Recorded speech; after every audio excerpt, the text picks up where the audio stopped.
Lawmakers, journalists, decision makers who shape the systems we are forced to live under. This message is for you. Behind the walls of ODOC, there are adults in custody fighting battles they were never sentenced to fight. Medical neglect, deliberate indifference, delayed care that arrives too often as a report, a condolence call, or a body bag. Let me be clear.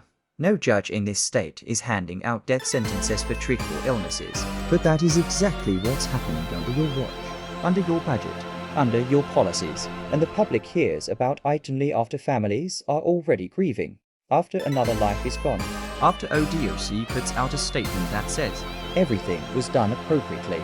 Appropriately. Tell that to the mother who begged for answers while her son deteriorated. Tell that to the AIC who filed medical slips for months and never saw a doctor. Tell that to the individuals whose lives ended because care was pending, because staffing was limited, because accountability is non-existent. We're not here tonight to speak in metaphors or soften the truth. We're here because the system is failing systemically, repeatedly, and predictably. And still, we hear the same excuses. Under investigation, within policy, appropriate medical response. But let me ask you, if appropriate keeps ending in funerals, what does failure look like? This is not a call for sympathy. This is a call for oversight, for transparency, for legislative courage, for public pressure, for media coverage that refuses to let these stories die behind the same walls where their voices did. ODOC is a state agency, a publicly funded institution.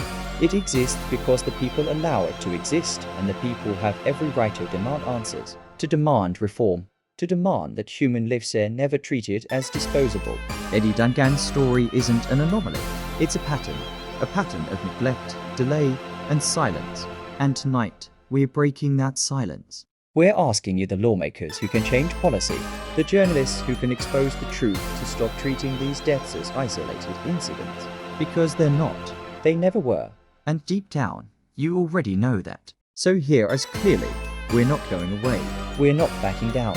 We're not letting another name disappear into another report nobody reads. Behind these walls, people are suffering. People are dying.